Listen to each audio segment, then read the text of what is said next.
उस मीठे से वतन में हो अव्यक्त वतन में हम उड़ के चले जाएं। ओ हम उड़ के चले जाएं उस प्यारे से वतन मीठे से वतन में।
वतन में है ठहरे हुए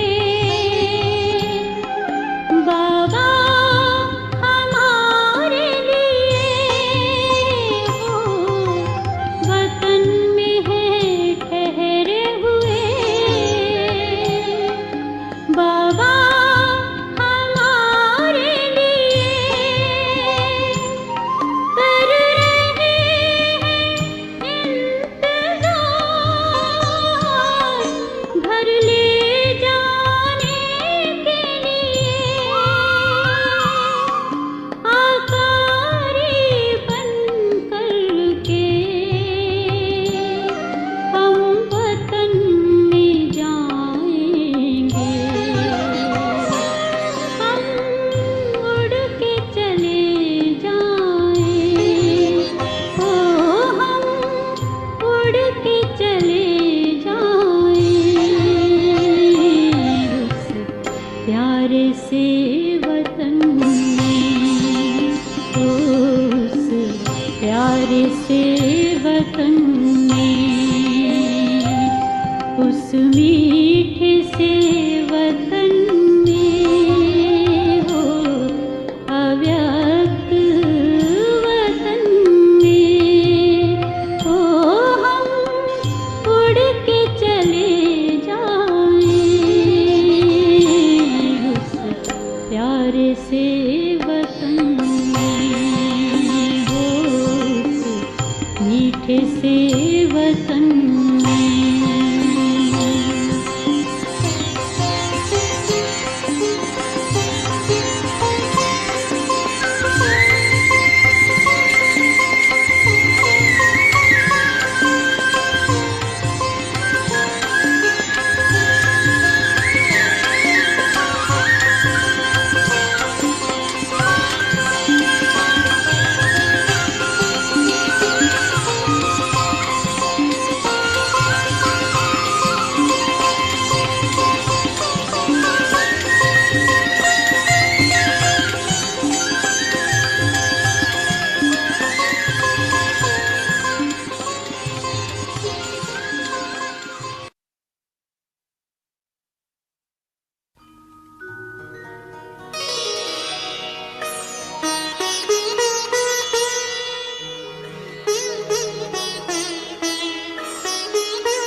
तेरी याद का अमृत पीते हैं, तेरी याद का अमृत पीते हैं, तेरी याद में जीते हैं बाबा, तेरी याद में जीते हैं बाबा, तेरी याद का अमृत पीते हैं, तेरी याद का अमृत पीते हैं, रहे याद सदा ही साथ तेरी, रहे याद सदा ही साथ तेरी, बस और न हम कुछ चाहेंगे, बस और न हम कुछ चाहेंगे, तेरी याद का अमृत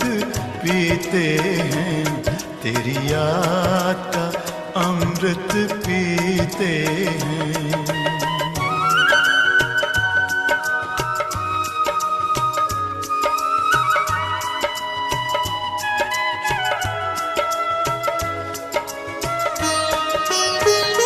जो पल बीते तेरी यादों में, जो पल बीते तेरी यादों में, वो पल अविनाशी होते हैं, वो पल अविनाशी होते हैं, हर पल को सफल बना देंगे, हर पल को सफल बना देंगे, तेरी याद कभी ना छोड़ेंगे, तेरी याद कभी ना छोड़ेंगे, तेरी याद का अमृत पीते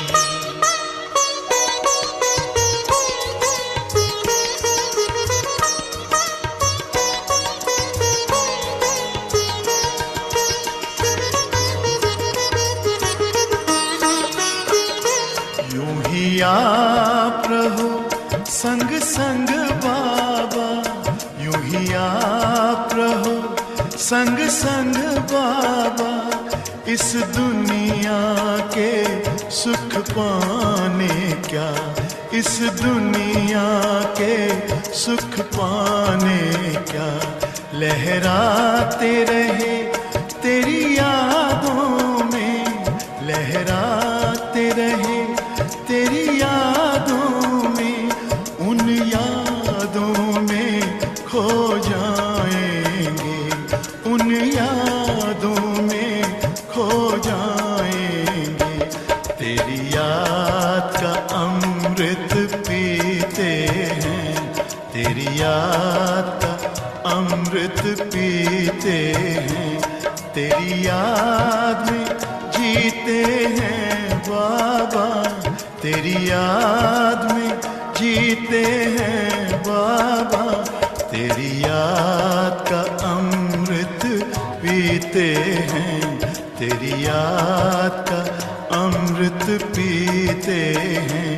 रहे याद सदा ही साथ तेरी, रहे याद सदा ही साथ तेरी, बस और न हम कुछ चाहेंगे, बस और न हम कुछ चाहेंगे, तेरी याद का अमृत पीते हैं, तेरी याद का अमृत पीते हैं, तेरी याद का अमृत पीते हैं, तेरी याद का अमृत पीते हैं।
Om Shanti. Good morning, and a very, very, very warm welcome from Bab Dada to Charlie Bhai.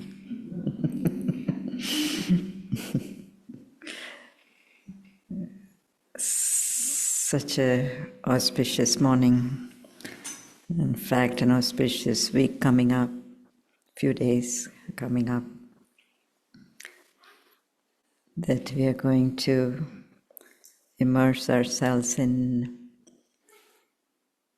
just pure efforts, right? Because we're all making efforts, but there are times when the efforts are just very pristine and pure, and other times when the efforts get mixed with this, that, and the other. So we're looking forward to this time of really turning in and being very genuine about our efforts. And as a matter of fact, in offering Bhog today, Baba, the thing that was standing out was Baba's praise. Of course, Baba has so many titles, so many praises. But this title of Satyam, Shivam, Sundaram, which it's not even Shivratri coming, right? But somehow this title of Satyam, Shivam, Sundaram stood out. And, why is Baba the way he is, always constant? And of course, the quality that he maintains all the time is Satyam, right? That that he never, never, never wavers or moves away even an inch an ounce from who he is, what he is. Absolutely maintains that identity of who he is. And of course he has a good reason to do that, but it's very beautiful to know that that's what we have to be also.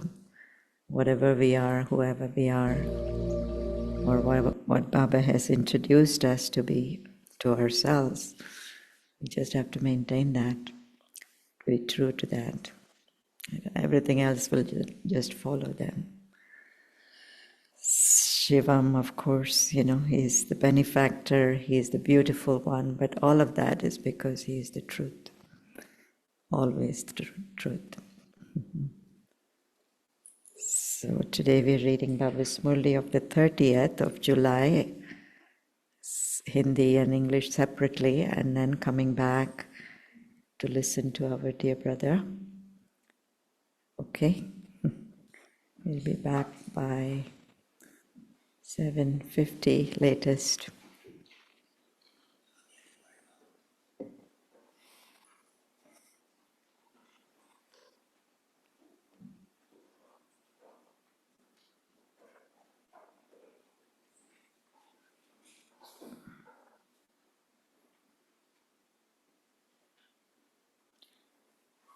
Essence of the Murli today is children. There is no one as egoless or altruistic a server as the Father.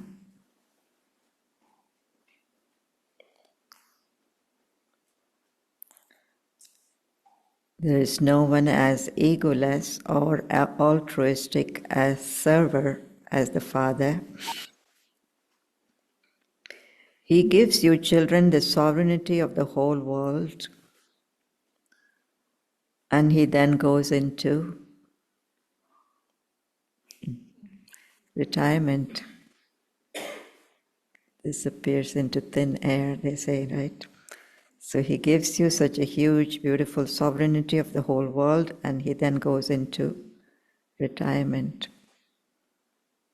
Question. What is the Father's message that you children have to give to the whole world? Especially at this time of the cycle. What is the Father's message that you children have to give to the whole world? And the answer is, tell everyone you are the children of the remover of sorrow and the bestower of happiness.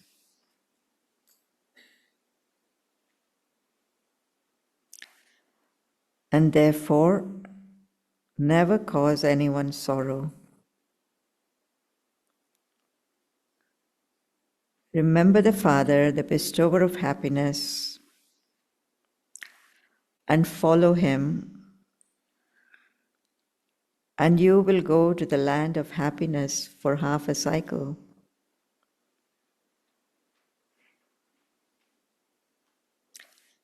Give everyone this message. Those who imbibe this message in their lives will be liberated for 21 births from being made unconscious by Maya. First birth, of course, starts right here, right now. So those who imbibe this message in their lives will be liberated for 21 births from being made unconscious by Maya.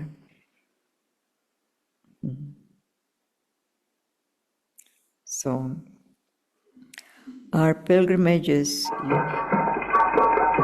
हमारे तीर्थ न्यारे हैं, यही धरती के तारे हैं। हमारे तीर्थ न्यारे हैं, यही धरती के तारे हैं।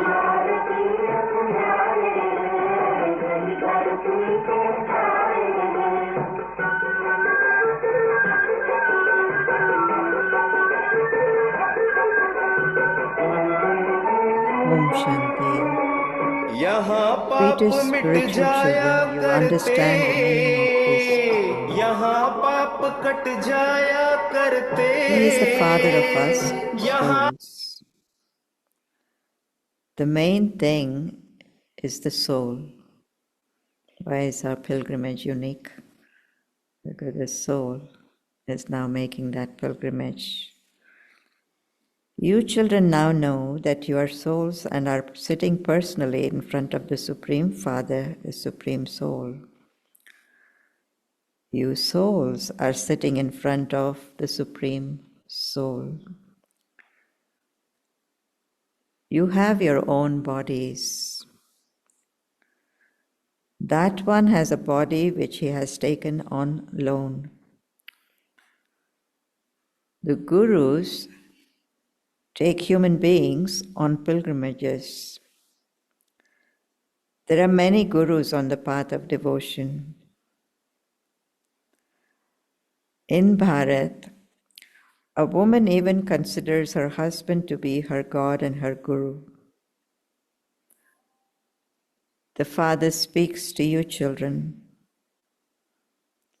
You are children, are you not? Supreme Soul speaking to the souls. You are children, aren't you? Do you realize that you are the children of the unlimited Father? You have come to claim your unlimited inheritance once again. You now have to receive salvation. You do have this faith. The whole world is in degradation and is impure. You call out to him in order to become pure. There are so many gurus in Bharat. Some have 100 followers, some have 500 followers, some only have 50 followers. Guru, guide, everybody came. Some even have hundreds of thousands or millions of followers, like the Aga Khan, who is the guru of those of Islam. He has so many followers, and they all give him so much regard. No matter what he does, they still give him regard. Not sure what the story was around that time, what he did. They still give him regard. But so many stories these days you hear about gurus, but they still get that regard. There are many gurus on the path of devotion, and they too are number-wise. Some have an income of multi-millions. The Aga Khan has a lot of income. Income. Baba was talking about it as an income. His disciples weighed him against diamonds, and all of them were then donated to him. Whatever he weighed, equal amount of weight of diamonds, and all of those diamonds were donated to him. On the one side there were diamonds, and on the other side there was their guru. Those diamonds were then donated. There must have been so many diamonds. Nowadays, many are weighed against gold, and the other metal they use is platinum, and that is even more valuable than gold. They also weigh people against that. So look how high the position of that guru is. Yeah? The amount that you can donate. Baba says the position these days is according to that. How much that guru gets. There are many such gurus. Now, what would you give this Sadguru who weighs nothing? Who weighs nothing? What would his weight be? What would his value be? Would you weigh him? Would you weigh him against diamonds? Can he be weighed? He himself has no weight. Shiva is just a point. How could you weigh him? Look how wonderful this Guru of yours is. And he is the highest of all. He is extremely subtle. And you only have the one Guru. It's not even that you're going to go from door to door to find another Guru here, but you know that once you have come to this one, he is the one and only Guru. You know that Shiv Baba is the bestower. God can never take anything from anyone. He is the bestower. Everyone gives donations in the name of God, believing that they will receive the return of that in their next birth. They have that desire. Do they really have that desire? All people who give in donation, it's a subconscious desire, I think. Maybe not a conscious one. It's so ingrained, in the soul that when you donate, then you get back. So that becomes their nature eventually, but still they get back what they give or more than what they give. Everyone gives donations in the name of God, believing that they will receive the return of that in their next birth. They have that desire. That one is the unlimited Father, and no one can do altruistic service like that one.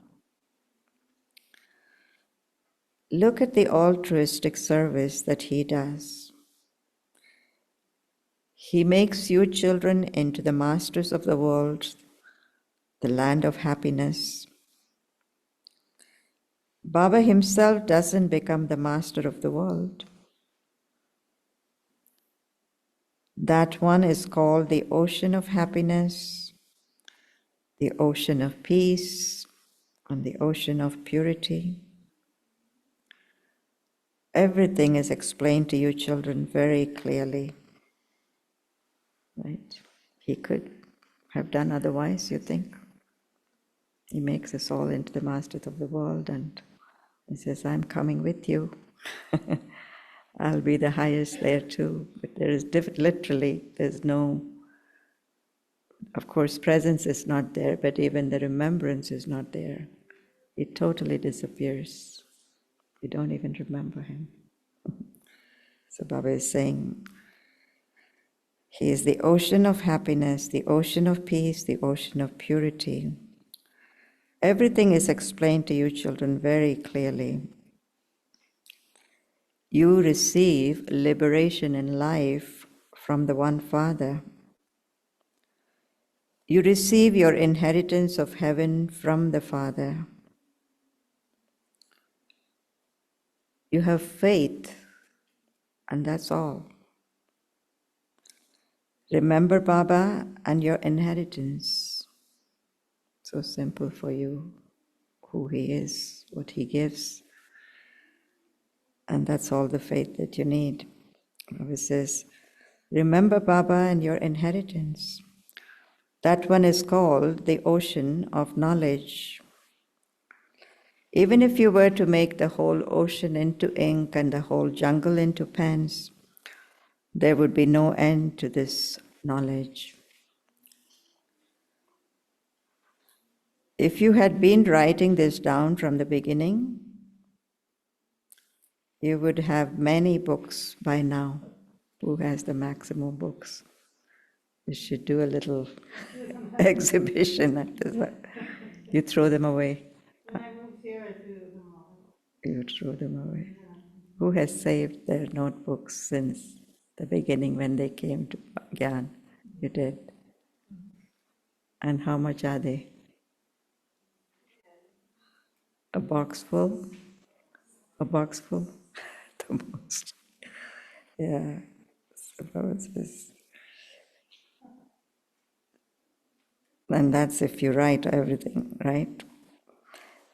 This knowledge is very valuable, and it has to be written up in books, read. What does it have to be? Because of its value.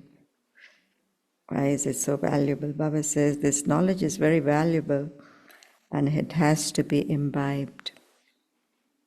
Right? It's not a matter of how many books get written, how many notebooks get filled, right? How many shelves are, piled up with Baba's books. But Baba says this knowledge is very valuable and it has to be imbibed. And you know that it doesn't continue eternally. You now receive the essence of it. The Father comes and gives you children his introduction, and that's enough. Baba says that's enough. By receiving the Father's introduction and knowing the Creator, you also have the knowledge of creation. By receiving the Father's introduction and knowing the Creator, you also have the knowledge of creation. Right? If you know somebody, you kind of can tell how their children must be from who they are also, right? This is where the whole family descendant comes from. By receiving the Father's introduction and knowing the Creator, you also have the knowledge of creation. Your intellects say that those who go into the Golden Age will have the maximum number of rebirths. Those who came at the beginning of the cycle will come first again. Understand this cycle very well. You also heard the song, "Our pilgrimage is unique." Other people have been going on pilgrimages for birth after birth, whereas this pilgrimage of yours is for just one birth. Many unique things about this pilgrimage, but one of the things is, once you do this pilgrimage, you don't have to do any pilgrimage again for a long time. There isn't the slightest difficulty on this spiritual pilgrimage. True? Those pilgrimages have so many difficulties. Obviously, physically speaking, rain, floods, accidents, illness, whatever. And what about here? No difficulty whatsoever. Nothing stops you. Only the one Satguru gives you this knowledge. No one can receive salvation from other gurus. He is the supreme ocean of knowledge. Everyone receives salvation. So what more is required? Even the elements become Sato Pradhan. Here everyone is Tamo Pradhan, and so the wind and elements are also just as Tamo Pradhan. As beautiful as the scenes are, but you don't know what they're going to do next, right? So Baba says, when the elements are all Sat Namo Pradhan, there are so many earthquakes, etc. There will be nothing in the Golden Age that causes sorrow. The Father is the remover of sorrow and the bestower of happiness. So of course you can appreciate about human beings giving sorrow to each other, but even the elements, nature, atmosphere, whatever. Baba says, no sorrow whatsoever. You are his children, and you must therefore not cause anyone sorrow. The point he's making is, he has come to remove the sorrow of each one in every way possible, and what must you as his children be? So Baba says, you are his children and you must therefore not cause anyone sorrow. Show everyone this path to receive the inheritance of happiness. The Father says, you must now only give happiness. Baba gives you such happiness for half a cycle that there is no mention of sorrow there.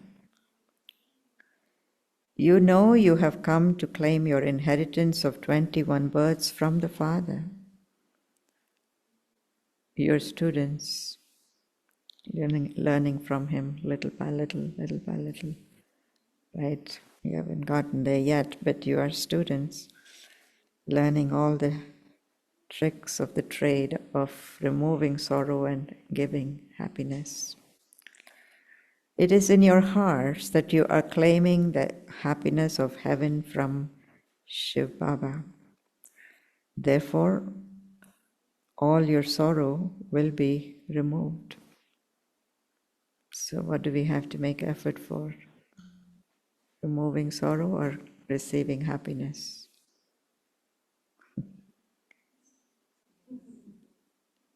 Yeah. Happiness. This one hurt me, this one hurt me, this one hurt me, this thing hurts me. What do you do?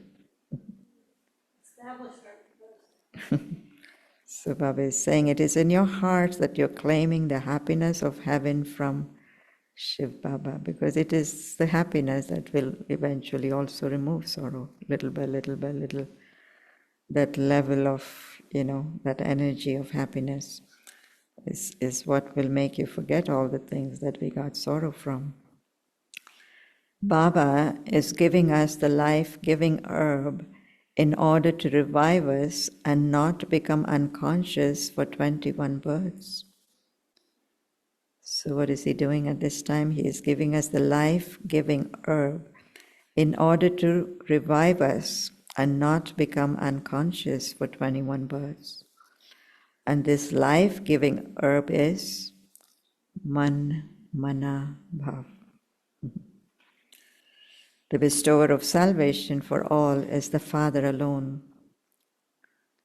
He is called the incorporeal and egoless one.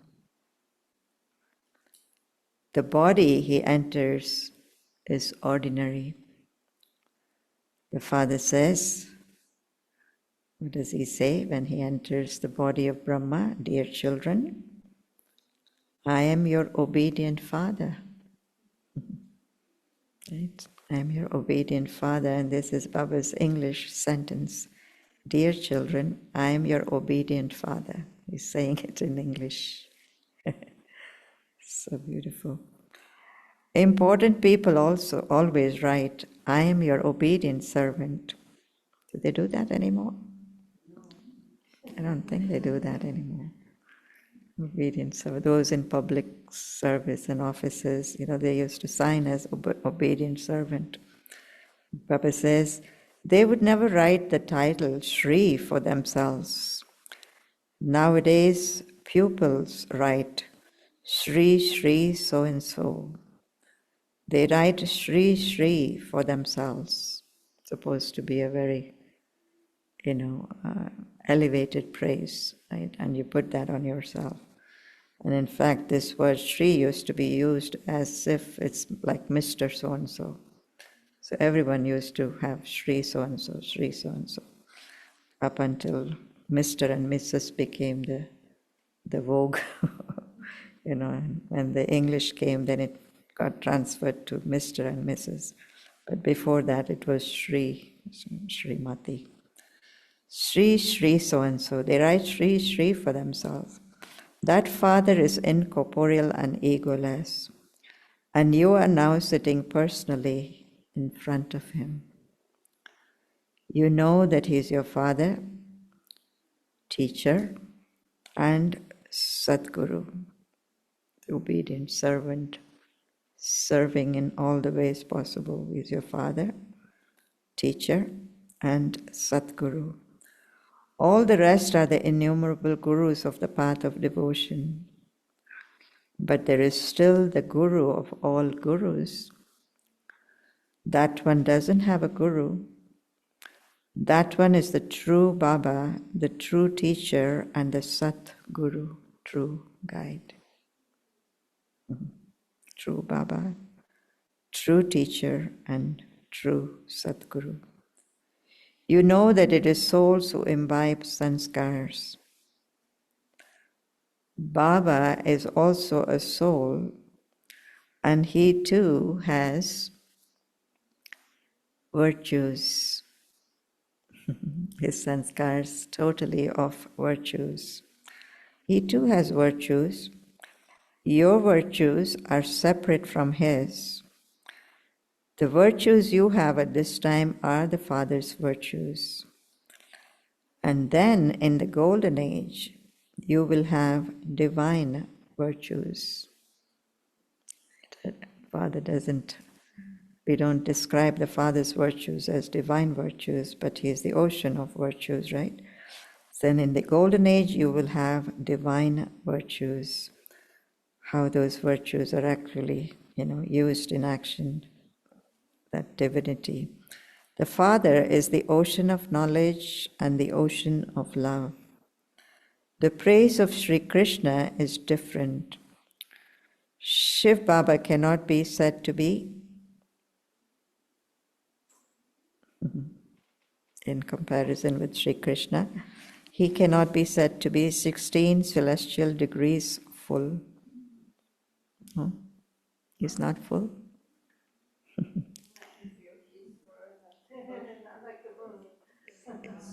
If you give the word full, it means that it could also be less than full, right? So it's a very, very relative term, right? So Shiv Baba cannot be said to be 16 celestial degrees full, especially using the number 16. He is constant. He's constant. The Father says, you cannot give me that title. I do not become vicious that I would then have to become full of all virtues. What takes away the virtues? The vices. I do not become vicious that I would then have to become full of all virtues. You do not praise me in the same way as you praise this one. Those who heard this knowledge in the previous cycle will come and listen to the Father and remember him. At the end, there will be cries of distress, and then there will be cries of victory. You now understand the significance of this pilgrimage. Little by little by little, where is it taking you? I was saying, you now understand the significance of this pilgrimage. By going on this pilgrimage, you will not return to the land of death. Anything that is short-lasting, temporary, giving you anything less than that full happiness. Baba says, you will not come back to this land of death. By going on this pilgrimage, you will not return to the land of death. You return home from all other pilgrimages. So many people would go to bathe in the Ganges. And look now how much expansion there is of devotion. Just as a tree grows so large and yet its seed is so tiny, so too there is so much expansion of devotion. Even taking a dip in this knowledge once can take you into salvation. More of it, more of it, more of it. Devotions was, kept expanding because there was no return of it. So trying many different things, all of them, of course, based in body consciousness. But as here, Baba is saying, taking a dip in this knowledge, the knowledge of I, the soul, Baba, the Father, teacher, guide of the soul, even taking a dip in this knowledge once can take you into salvation. Yes, because it'll come back sometime or the other towards the final moments. They will remember, right? You think that they don't like the knowledge, they haven't, become anything from it. But even taking a dip, Baba says, can take you into salvation. It takes you half a cycle to come down on the path of devotion. Here it takes you a second to climb the ladder. This lift is so good. Baba is calling knowledge as the lift to climb up. Instantly get to your salvation. It takes you from the very bottom right to the top. And what is the top? To your home. To your home. It takes you to the top. This is known as benefit for everyone through the stage of ascending. There is this famous saying, once you ascend, because of you, many, many, many others will also ascend. So Baba says, this is known as benefit for everyone through the stage of ascending. Because especially in the beginning, it happens. We come to knowledge and we are ascending and we are so happy. But then looking around, people are saying all kinds of things or whatever. So what do you do? Baba was saying, but there is going to be benefit for everyone eventually, even in spite of what they are reacting to now. This is known as benefit for everyone through the stage of ascending. Only the one Father is the bestower of salvation for all. Look at the difference between this knowledge and that devotion. There is knowledge, devotion, and disinterest. It's a contrast of knowledge, devotion, and then eventually the disinterest that, again, is the doorway to knowledge. The disinterest of sannyasis is limited. The Father has explained that there are two types of disinterest.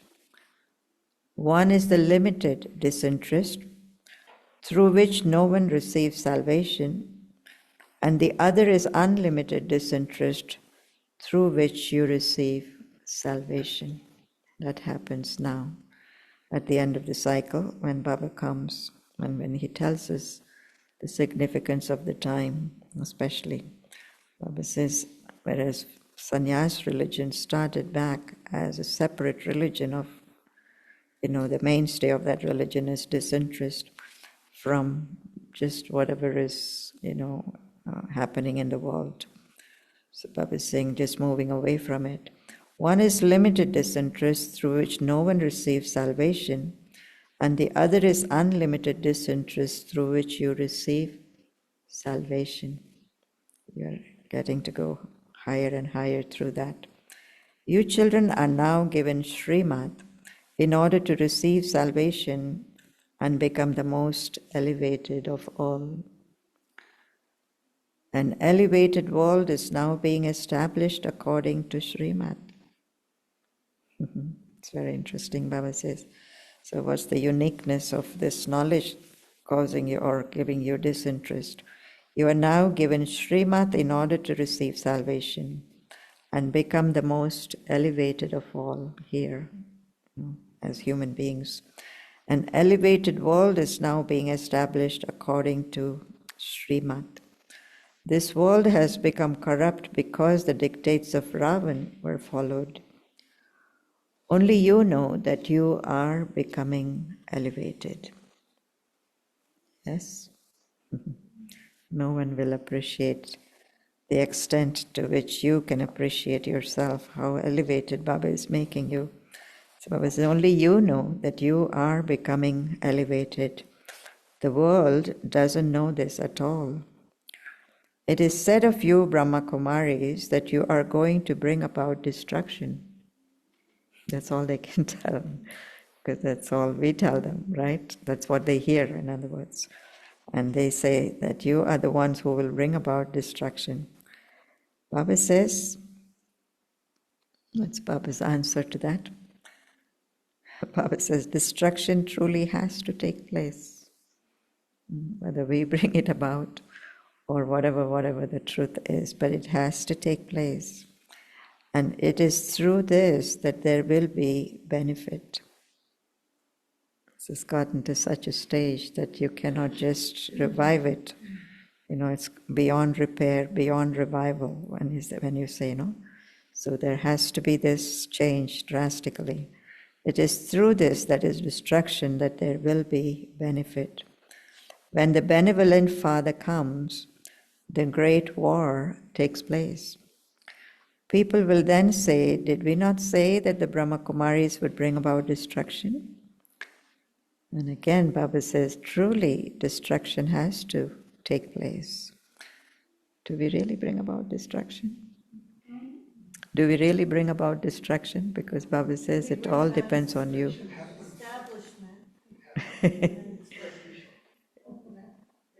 So it's true to a certain extent, but it also has to happen for it to get better, is what Baba is saying. So it may be true, but they forget the other part of the story, what happens because of destruction. Truly, destruction has to take place, or what is the result? What is destruction the result of? Because the establishment is happening, and therefore the destruction. Truly, destruction has to take place. This old world will be destroyed. We are establishing a new world, which is not being seen, but what is being seen or felt from us is destruction, destruction, destruction.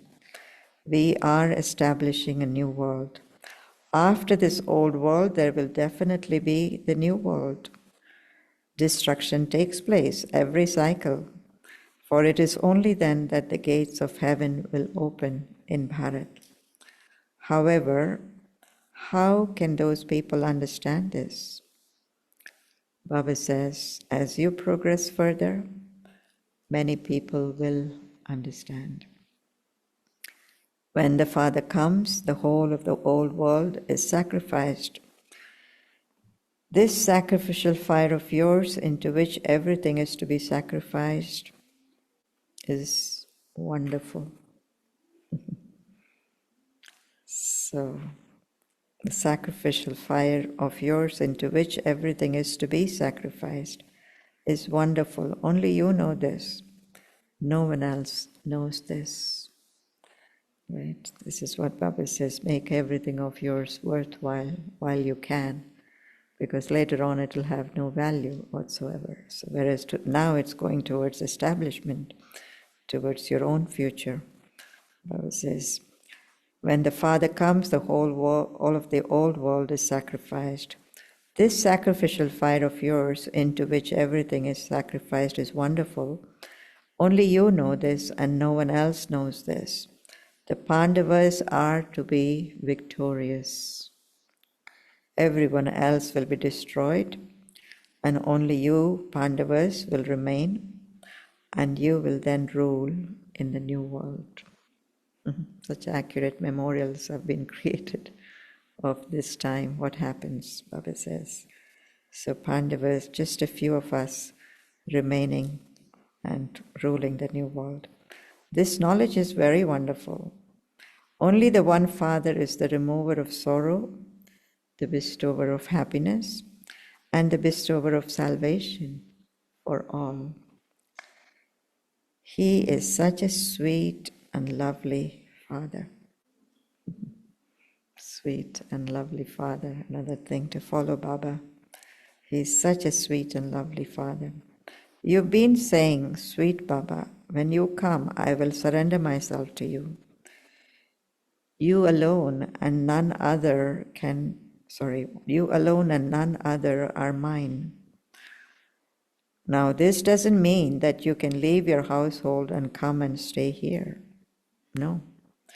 You can stay at home with your family and do the 7 days course. Baba says, everything can happen while you are wherever you are. And then, wherever you go, just be man mana bhav. After you do the course, after you know the Father, after you know what He is doing, after you know the time, right? And after you know your own future, how you can create it, Baba says, then you can go wherever you want. Then wherever you go, just be man mana bhav. Remember the Father and claim your inheritance.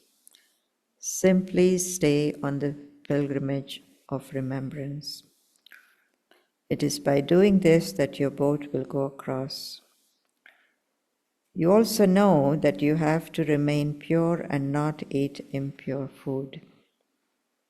Right? All these details that are important for you to stay in pilgrimage of remembrance. You have to remain pure and not eat impure food. You receive murlis too.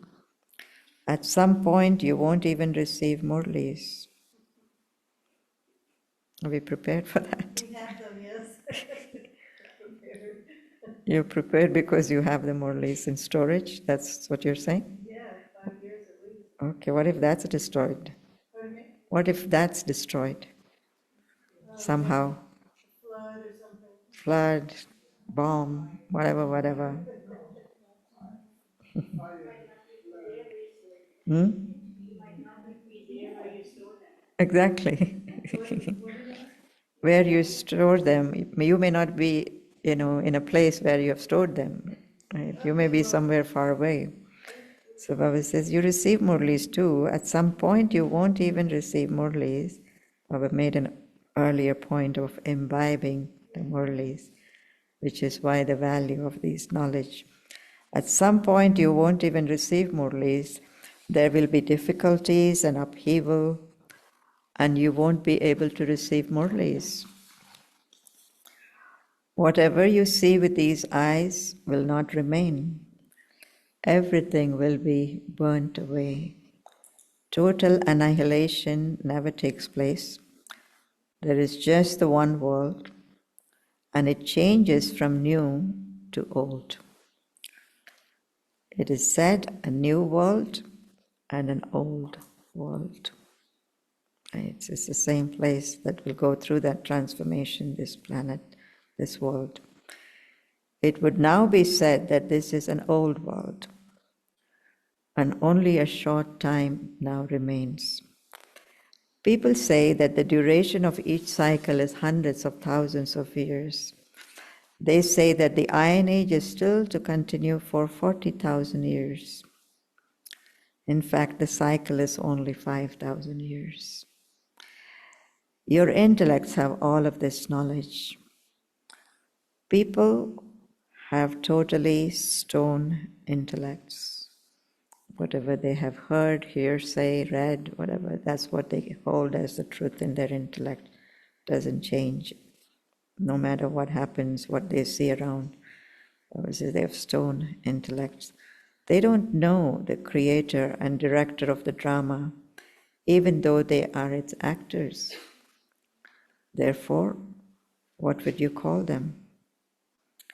You should understand how the history and geography of the world repeat. The intellects of those who understand this very clearly will imbibe it, and they will then inspire others to imbibe it. So first step is understanding it clearly. The intellect of those who understand this very clearly will imbibe it, and they will inspire then others to imbibe it. They claim the highest status of all. The Father says, I am now giving you the knowledge that I have. I haven't acquired it from anywhere, here, there, whatever. That I have it constantly, that I am now giving you the knowledge that I have. And according to the drama plan, I repeat that. I repeat that according to the drama plan of when I have to do that. I too have a part in this drama. I played my part on the path of devotion too. And I have now come and I'm giving you my own introduction and the introduction of the beginning, the middle, and the end of creation, which is what the whole of the knowledge is about. So I played my part in devotion, which had nothing to do with knowledge. But now, according to the time, I have come and I'm giving you my own introduction and the introduction of the beginning, the middle, and the end of creation. I too am bound by the bond of this drama. I only come once to give you my introduction and give you the knowledge of the beginning, the middle, and the end of creation. Acha. To you, sweetest, beloved, long lost, and now found children, love, remembrance, and good morning from the Mother, the Father, Bap Dada. The spiritual father says, Namaste to you, spiritual children. And the spiritual children say, Namaste to the spiritual father. And the essence for dharana.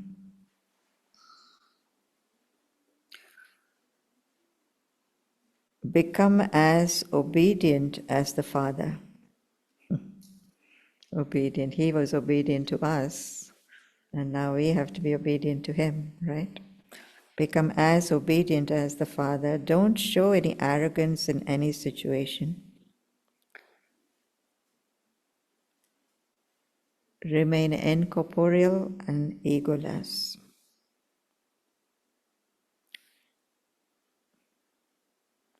Two, understand the contrast between the Father, the teacher, and the Satguru. Understand the contrast between the Father, the teacher, and the Satguru. Don't just get carried away by one relationship, but he's playing all these three important roles at this time. Let your intellect have faith and follow Srimad, especially as Satguru. At this time, Baba says you have to follow Srimad. Stay on this pilgrimage, spiritual pilgrimage. Blessing. May you be an elevated effort maker who uses the word effort in an accurate way and constantly moves forward. May you be an elevated effort maker who uses the word effort in an accurate way and constantly moves forward.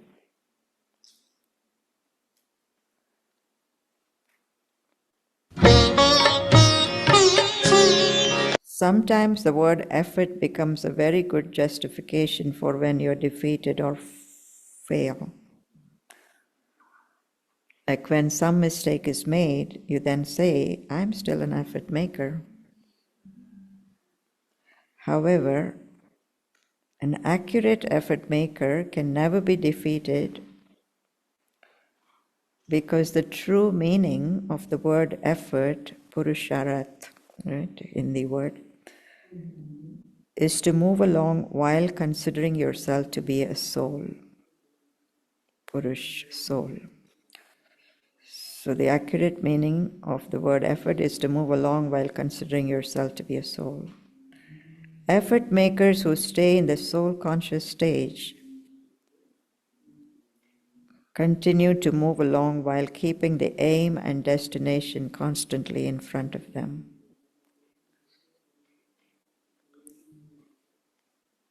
They always keep their aim and destination constantly in front of them. They never stop or let go of their courage or enthusiasm.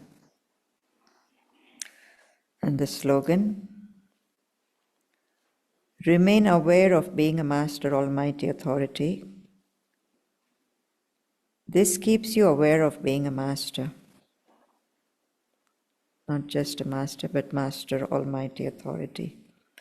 Avyakt signal. Stay in the volcanic stage and experience powerful remembrance. While carrying out any task or while talking, put a stop to the traffic of your thoughts every now and then. Stop the thoughts in your mind for a minute. Also, while doing something physically, stop that for a minute and practice this.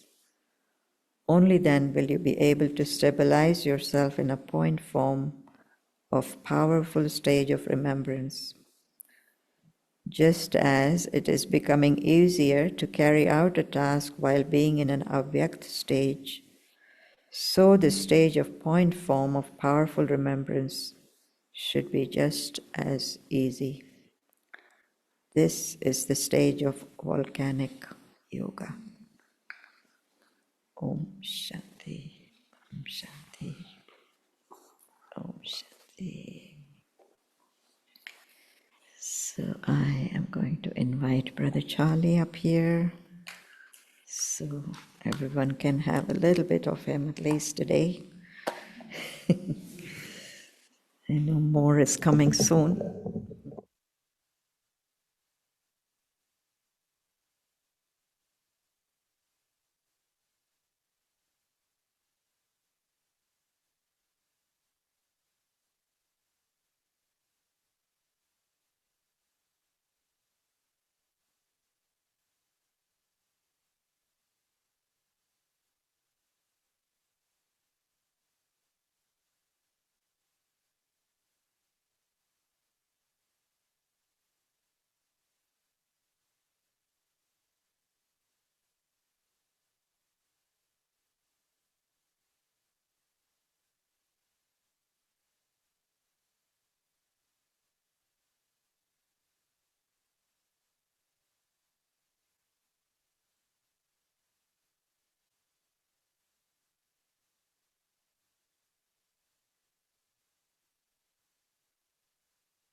Om Shanti. Good morning. It's really lovely to be back in Pierce Village on my annual pilgrimage. I think you see me pop in around this time, and my usual way is to arrive a few hours before the call of time, go into silence for a few days, and then bye. But this time I'm here for 10 or 12 days, so that's really lovely. And get more time just to connect with everybody. This morning, Baba was foreseeing the future. You know how Baba looks into his crystal ball and he says, at some point you won't receive the maulis. What do we do? But actually, when I started in London, it was the mid-1970s. There was no English maulis at that time. And our mauli in the morning was that usually, excuse my throat, it does warm up eventually. Usually Daddy would read the mauli, and there was just a few English speakers. So Sister Jenti would be sitting on the floor, and she would translate by writing, and we would sit around her looking at what she was writing. That was our mauli. And then there was a little group that began in Australia. Actually, Brother Ken was there in those days, and there was no print. Well, actually, there was printed maulis in English, but Dada Ananka Shaw used to translate them. I don't know whether you remember Dada A.K. And he basically translated what he thought would be interesting to the double foreigners. So it took about 6 minutes to read the mauli. Really, he edited out so much. I remember we showed Daddy Prakashmani, this is our English mauli, Daddy. And she said, really? Really? Really? You know, Daddy Ji. But then I began to translate. I had a carbon book. Do you remember the old carbon books? So Jenti Ben began to read the mauli in English, and I would write the whole mauli in my handwriting, which is pretty terrible. And then once a week I would post it to Sydney, and their mauli was reading my handwriting. So really wonderful. But what happened was that eventually the maulis began to be translated in London, and then they would post them around the world. So to go from post from Madhuban to London a week or two, then London would translate a week or two, and then post to the out. So we got the maulis 6 to 8 weeks later, and often the post wouldn't arrive. So we didn't get the maulis, so we just reread from our old stock. So we're really spoiled these days, actually. Anyway, I just thought to say hello this morning and bring lots of love and greetings from everyone in Australia. Everyone is good there, and the wonder is it's winter in the southern hemisphere at the moment. So it's a wonderful world in which we live. The one interesting thing that's been happening there over the last maybe year or two is we've been doing many retreats for different groups. We've had people from Afghanistan come in groups to do retreats, mainly women, people from Iraq, whole groups. There's a social worker in the sort of the community that brings them. And recently we did one for the Uyghurs, which are people from the north of China. They're a group that is sort of having a difficult time in China, and many, I'm looking where Satya is, but many from Iran, big groups of Iranians coming. So I really love it how Baba serves the whole world in different ways, in different places. It's really special. But 2 weeks ago we had our annual NCCC for Asia in Malaysia. For a few years we had them in India. We used to have them in South India, in Bangalore and Chennai, because Didi Nirmala, who was the RC of the region, she wasn't so healthy. So we went to India and did the retreats. But the problem with that was the family from China couldn't get visas. They are not allowed, they can't get visas for India. So they couldn't attend the retreats. So the last few years we've had them outside. But I was just this time feeling 13 sisters came from China. It's wonderful, isn't it? Really steady, steady, steady. It's growing, but it's really amazing how Baba is serving the whole region, because it's such a diverse region, the languages, the cultures, the religions. Like the Philippines is the most Catholic country you'd get in the whole world, I think.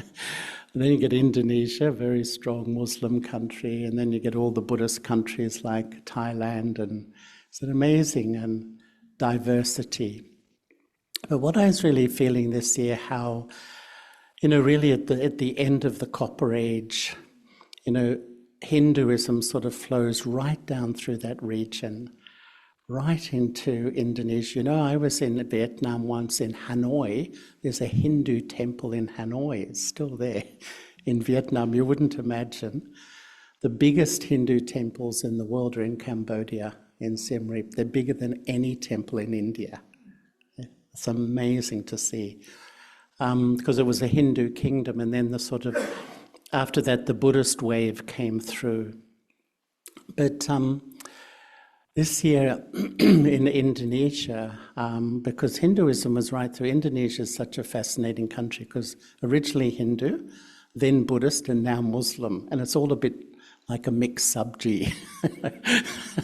They're all sort of, it's really an extraordinary place, because one brother he's a doctor who lives in Bali, and he's built a center in Kalimantan, which is Borneo. I don't know what your geography is like in your head. But there's a large Hindu community of millions of people still there, and it was the original Hindu community in Indonesia before Bali. I never knew that. It's just amazing, isn't it? How Baba's sort of tentacles are just creeping all over the world, touching all these areas. And we've just opened a center in Sumatra. So Sumatra is like the biggest island. Indonesia is 16,000 islands. 16,000 islands. I mean, a lot of them are this big. But we've just started a center in Sumatra, which is 60 million people, an island of 60 million people, because Indonesia's population is the fourth biggest in the world after America, I think. It's an amazing country. And I also didn't realize, but in this city, there's a very large Hindu population who've been there for many generations from South India. The world's amazing, isn't it, how different groups go to different places. So anyway, it was really wonderful to come together. And just before that, I was in Sri Lanka. And I think in the whole world, obviously, the center of our Brahman world is Bharat, is India. It's huge. And then I think Nepal. But the third biggest group is in Sri Lanka. When I was there, I asked them how many BKs are there, and they said maybe 4,000, 3,000 or 4,000. And they have 150 centers and sub-centers around Sri Lanka. And it's not such a big island. But what is really lovely is that for many years, because there's two major groups in Sri Lanka, there's the Tamil community, and it's huge. In the east of Sri Lanka, I'm still traveling, as you can see. In the east of the country, there's a city called Batticaloa, and there's a huge center there. When I was there, we had a retreat one day for 700 BKs, just in this one center. And it's a huge area. And so the Tamil population has had a lot of service, and everyone knows the Brahma Kumaris, because at the end of the war, there was a civil war. The government invited the Brahma Kumaris to come into the refugee camps and teach the course. So they were teaching to thousands at a time, and so many became Baba's children. That's why it's such a huge community. But now they're really beginning to serve the Buddhist branch, which is really lovely. And I don't know whether I've mentioned before, but there was a brother who became Baba's child many years ago, and he was a Buddhist monk who had a temple in the very south of Sri Lanka. And he was Baba's Paka child. He went to Madhvan many times, never left his Buddhist robe, and still ran his temple. And he used to read the Murli over the loudspeaker in the temple. And Didi Nirmala said, cool it, you know. So it's a wonder, isn't it? But this brother, I went to his temple once, and he asked me to give a talk, and there was about 100 people who came. And at the end of the talk, one of them said, we had meditation, why do you meditate with your eyes open? And I gave my explanation, and then the monk said, can I say something? And I said, well, it's your temple, so... And you know what he explains so articulately? How the Buddha meditated with his eyes open. You know how you see Buddha with his eyes just slightly open? And he explained it so beautifully, and he maintained that in the original meditation in India, Sri Lanka, people all meditated with eyes open. Closing eyes is a more recent sort of, to shut out all the overthinking, you close your eyes. But there's a new Buddhist monk who's come into Gyan. He's very lovely. He was a senior finance person in the government of Sri Lanka. And then he left and he surrendered as a monk. And he's done the course. He went to Peace of Mind. And recently he came to one of the centres right in the heart of, he goes to a centre there regularly. He reads the Murli every day. And he said to the sister, am I a BK now? He's got an orange robe on. But it's, and when I was there, I did a public talk, and he gave a little talk beforehand. A lot of Buddhist monks came, maybe 10. And so he spoke a little bit about his experience of the BKs. Then afterwards he said to me, you know, I didn't say everything because, you know, there was a whole lot of monks there and I have to be careful, but, you know, this is where my heart is. So it's amazing, isn't it, how Baba really touches souls in different corners. So, yes, I was in Sri Lanka, and then I spent a little bit of time in Jakarta as well. Before I went to Malaysia, and one sister has offered us a retreat centre just outside Jakarta. And she's an old contact of the BKs, and she has a lovely place. It needs some renovation. But we went there, it's like 50, 60 kilometres outside of Jakarta, and it took 4 hours drive to get there. The traffic, you would not believe. You know, Jakarta recently was quoted as the world's largest city. 42 million people live in Jakarta. And after seeing the traffic, I believe it too. Anyway, just all the wonders of Baba's service in all the different corners. And I just thought to just really say hello this morning, and so it's really lovely to be here, and we'll have lots of time to chit-chat about different things. So I think I'm here until Monday week. Yes, so Om Shanti. Thank you. So we just have a few minutes.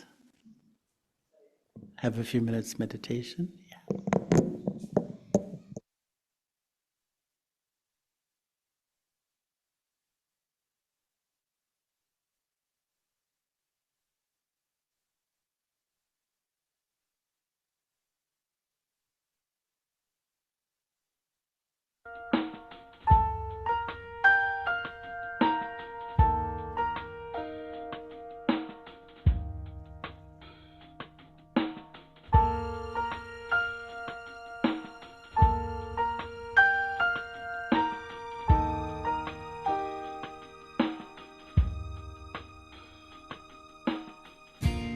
Here I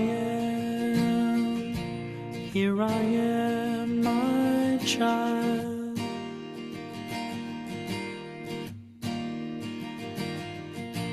Take my hand, here I am, my child.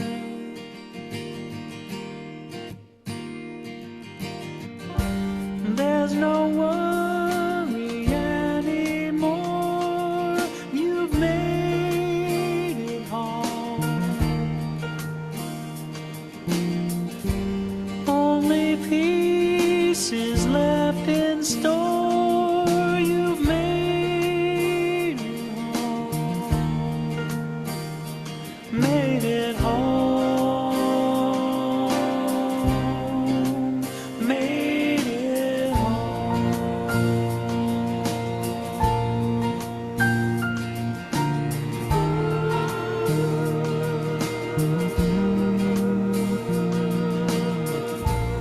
Here I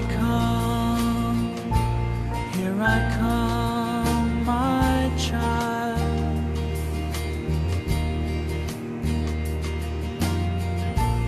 On the run, here I come, my child.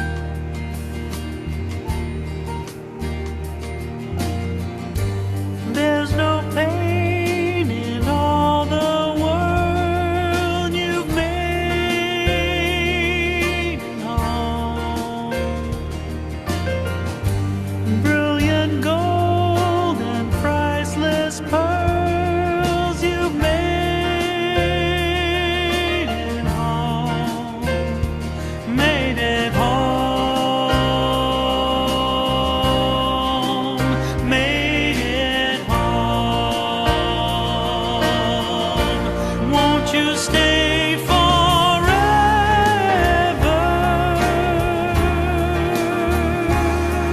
Forever.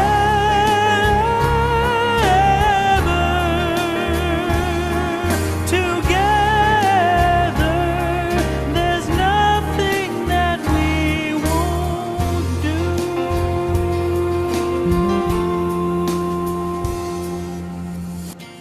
Comes a time to sleep.